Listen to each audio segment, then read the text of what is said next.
Assalamualaikum warahmatullahi wabarakatuh. Hai teman-teman, apa kabar? Jumpa kembali dengan saya bersama teman saya Sinta. Jadi kita di sini akan membawakan materi tentang prototipe. Baik teman-teman, untuk mempersingkat materi ini langsung saja kita masuk ke pendahuluan. Jadi kita di sini harus mengetahui dulu tentang apa sih itu prototipe. Nah, di sini prototipe merupakan simulasi atau animasi dari bakal sistem.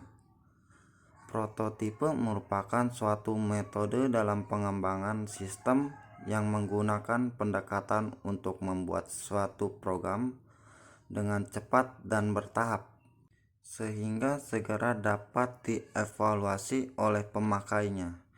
Nah, prototipe ini memang benar-benar cocok untuk user yang awam. Dalam pembuatan prototipe, kita dapat menerapkan UCID atau User Central Design. Nah, di sini juga kita harus mengetahui dulu tahapan-tahapan tentang prototipe. Pertama yang harus kita ketahui tentang tahapan prototipe yaitu identifikasi kebutuhan pemakai. Jadi setiap si pembuat dan si pemakai harus saling bertemu untuk mencocokkan sistem yang akan mereka butuhkan. Nah, selanjutnya ada tahapan untuk membuat prototipe.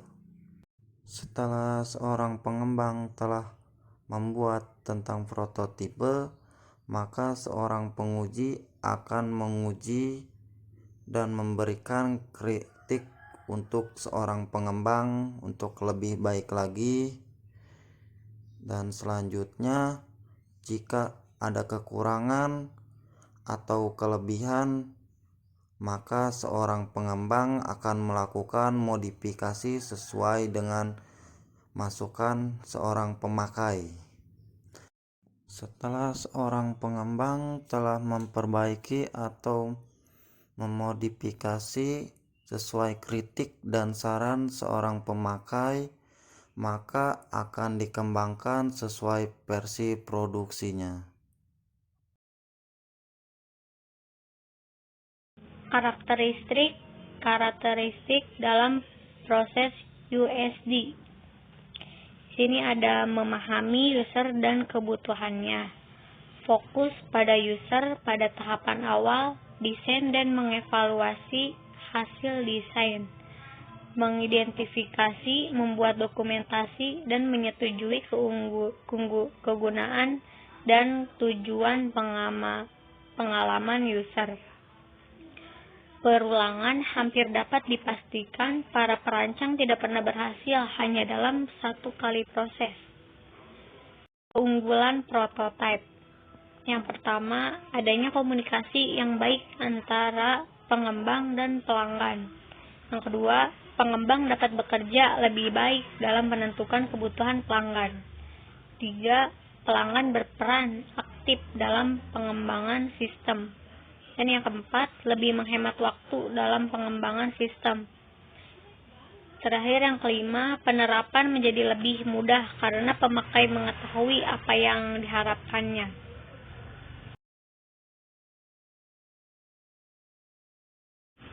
Di sini ada kelemahan dari prototipe.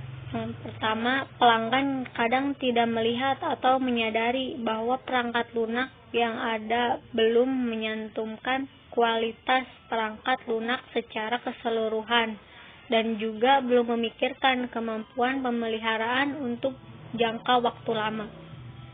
Yang kedua, pengembang biasanya ingin cepat menyelesaikan proyek sehingga menggunakan algoritma dan bahasa pemrograman yang sederhana untuk membuat prototipe lebih cepat selesai tanpa memikirkan lebih lanjut bahwa program tersebut hanya merupakan cetak baru sistem. Terakhir, yang ketiga, hubungan pelanggan dengan komputer yang disediakan mungkin tidak mencerminkan teknik perancangan yang baik. Baik, sekarang kita masuk ke pertanyaan, mengapa kita harus menggunakan prototipe?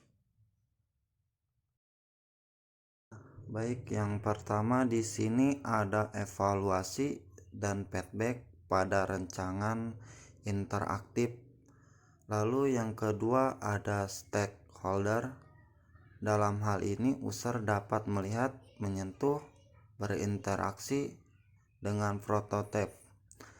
Yang ketiga yaitu anggota tim dapat berkomunikasi secara efektif dan lebih memudahkan. Nah, di sini yang keempat ada para perancang dapat mengeluarkan ide-idenya secara mudah. Yang kelima, memunculkan ide-ide secara visual dan mengembangkannya secara mudah. Nah, yang keenam, sini yang terakhir adalah dapat menjawab pertanyaan dan membantu pemilihan di antara alternatif dan interaktif. Setelah kita sudah mengetahui apa itu tentang prototip, kita sekarang sudah memasuki ke sesi materi terakhir. Di sini saya akan simpulkan tentang prototip. Ada 4, yaitu prototip merupakan suatu metode dalam pengembang sistem yang menggunakan pendekatan untuk membuat sesuatu program dengan cepat dan bertahap.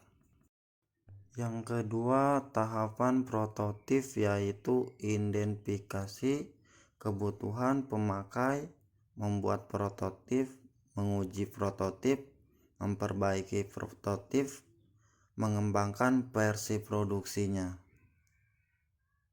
Lalu yang ketiga, dimensi prototip terdiri dari penyajian, lingkup, executability, dan motivation. Nah, yang terakhir, metode prototip dibedakan menjadi metode non-komputer dan metode komputer based. Saya cukupkan untuk materi ini. Terima kasih untuk kalian yang telah menonton, menyimak video ini. Semoga materi yang saya sampaikan bermanfaat untuk kalian semua. Wassalamualaikum warahmatullahi wabarakatuh.